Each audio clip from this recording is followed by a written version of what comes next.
Oh my goodness. My phone is so precariously balanced. Hopefully it doesn't fall while I'm filming this. And where's the camera? I just wanted to make a quick update video. Hopefully it's quick, because my last video about my microdiscectomy on my herniated disc at L5S1 has gotten like a decent number of views and a lot of comments and stuff. And I know people find it when they're looking for information about that, like I did all those years ago. So I wanted to do like an updated video because a lot changed since I made that video. I'll just start by saying I still do not regret having my microdiscectomy at all. It was definitely the right thing for me to do. Yeah, that's the biggest takeaway, is that everything I did say in that video was completely true to that point, and I still feel that it was the best decision for me. Okay, that being said, at the end of my third pregnancy, so I had 2 full pregnancies with no problems whatsoever. The third pregnancy, I was not as active as I should be. I wasn't going for walks and stuff like I should be doing.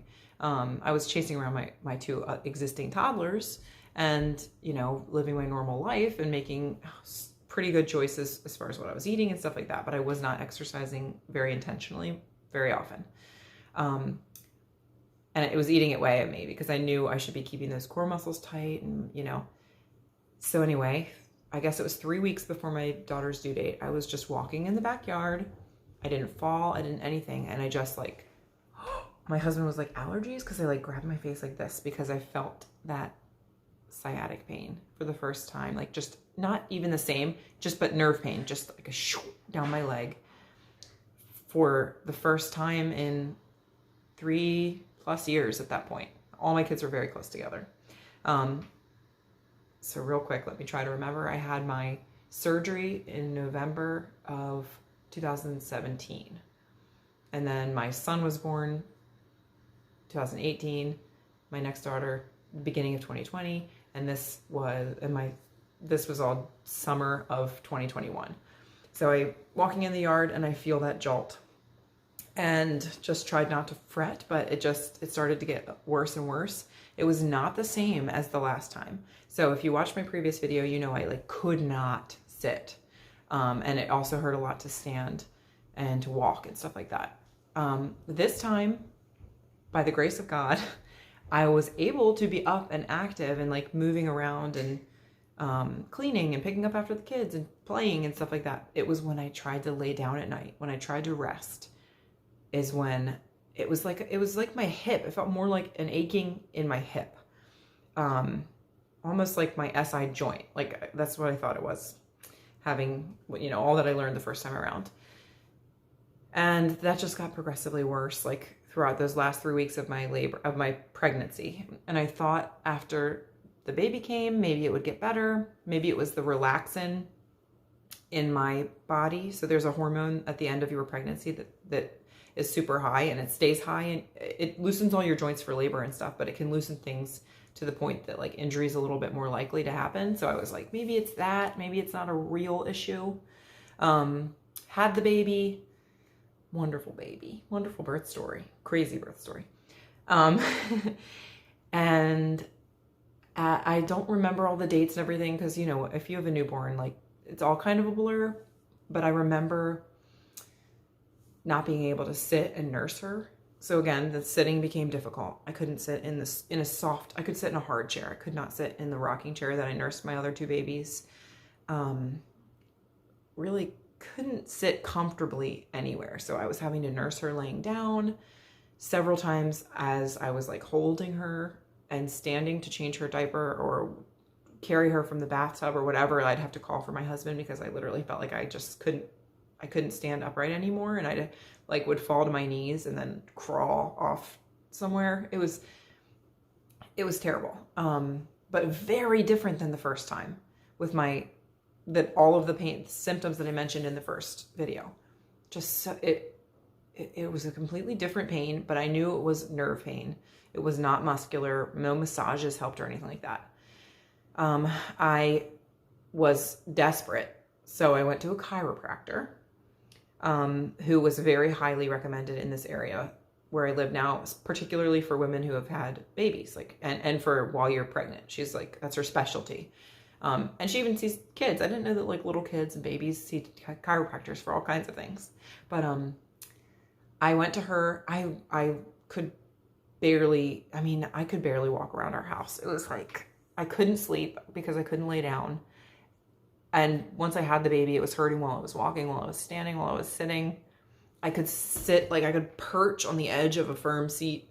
But it's really hard to even like summarize what my symptoms were like, honestly. And it really is sort of a blur just because that whole season is crazy. But anyway, she helped me tremendously. The first time I saw her, getting in the car afterward, my husband drove me. I couldn't drive. I literally could not drive. I couldn't sit like that. When we got in the car afterward, after the first chiropractor's appointment, I was like, I took everything in me to be able to get into the car and sit. And thankfully, it's only like 7 minutes from our house or something. And my husband started to drive away, and I could not. I was literally going to tuck and roll. I could not sit there anymore. I was like, stop, pull over. And before he even like really pulled over, I had the door open, and I just like, as soon as he came to a stop, I jumped out and I just had to stand up. I could not be sitting anymore. I could not do it. I literally would have rolled out of a moving car. We like rearranged the seats in the back of the van because we drive a minivan now, 3 kids, and stretched out, and he drove me home that way. I saw her every day for a few weeks, and she was very gentle with me, and it really was a lot improved. Still significant and very impactful in my life, but slowly I was able to, like after I'd say a month of seeing her, it was like every day for a week and a half, and then like every other day, and we tapered down a little bit, but I was able to sit again, and all my symptoms just became a little lesser. But it still was like a big deal. It was like impacting our lives. Like, yeah, I don't know how to say it besides it was impacting our lives and making everything difficult day in and day out. So I was, told to get another MRI.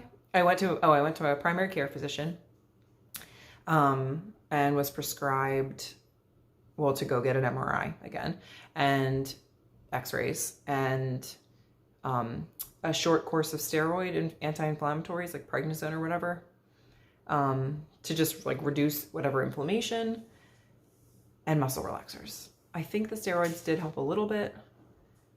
Anyway, okay, this is supposed to be a short video. My disc did reherniate. L5, S1. When I saw the MRI, it was like, there's nothing in the disc anymore. It was all outside the disc, and I lost a lot of disc height with that first surgery anyway, the first like herniation and surgery. I eventually saw a surgeon who, okay. So I remember in my first bout, all the research that I did, and I think I maybe mentioned this in the first video, that a ton of people, they did this broad study, and hundreds of people that they randomly took MRIs of have herniated discs, and they just don't know it because there's no pain related. And so to that point, the surgeon that I saw looked at the MRI and everything, and he said, well, we treat the pain. We don't treat the MRI. Like, we don't treat the picture. We treat the pain, not the picture. So it doesn't matter how bad the MRI looks. If you're not in pain, then really you're fine, and there's nothing that they're going to do about it. So that was the reason to sort of just like pump the brakes, don't jump into anything, especially because I had already had a microdiscectomy. So for whatever reason, that was not even on the table this time. He was suggesting if I didn't get relief from epidural steroid injections, that I should have a spinal fusion, which sounded terrible to me. I'm like, I know people who have had those, and it just seems like the beginning of a domino effect. So I had epidural steroid injections again. They were not particularly helpful this time, I would say. But and this is where like the video just sounds stupid, and this is partly why I've like held off on making it.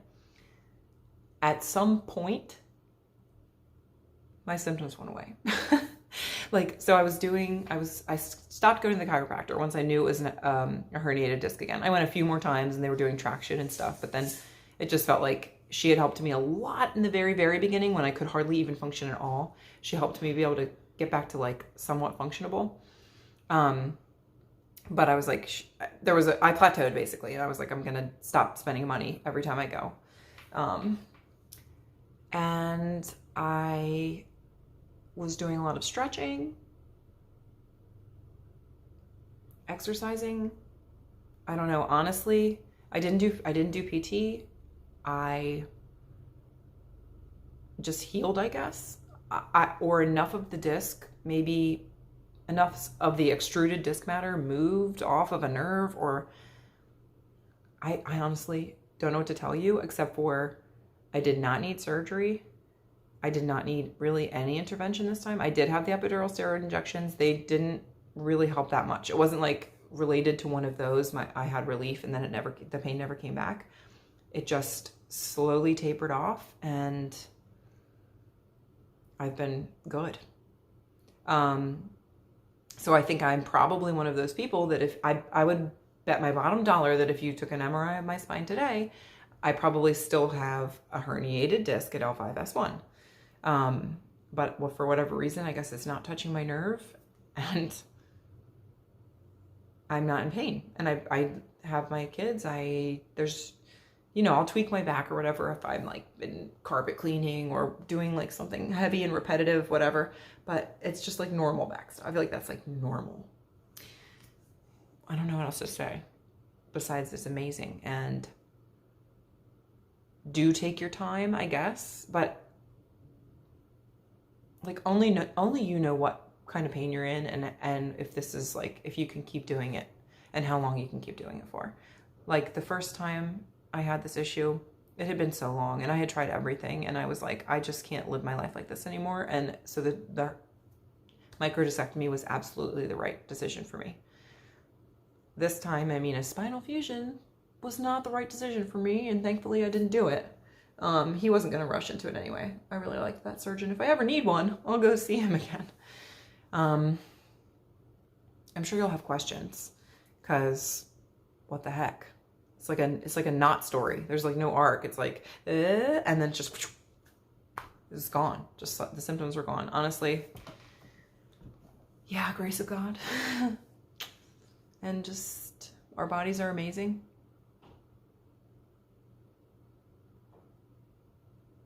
I'm not sure if there's anything else that I need to tell you. Okay, I realized that I didn't give like a timeline of events exactly. So I just like looked back in my Google Calendar to see when things happened. Thank goodness I have some notes in there, because I would not have known. My baby was born June 21st. So it was a couple weeks before that my pain started this time around. And it looks like my last injection was like December 6th. And it looks like maybe it did help a little bit, because I have a note a week and a half after the injection that the pain was coming back more severely or whatever. So I guess it was about 6 months still of discomfort. It was only excruciating in the beginning there when I like right after the baby, before I saw the chiropractor, when I was having to lay down to nurse her and I could not find a position to be in. And then she made it so that I was a little bit better. And then it was just like manageable, but uncomfortable. And I was taking a lot of ibuprofen, like a lot of ibuprofen. I guess until like December. And then sometime around the end of December, I started to be able to taper off the ibuprofen and just live. So from June to the end of December, or like June to January, something like that, is about how long things took. But yeah, until I was back to just like a normal, healthy person. It's amazing. So anyway, I guess go ahead and ask any questions you have in the comments, and I will respond to you as quickly as I can, like I have done on the first video. All right, 13 minutes. I'm not going to edit this or I'll never post it. So You'll see it soon. Whoever you are.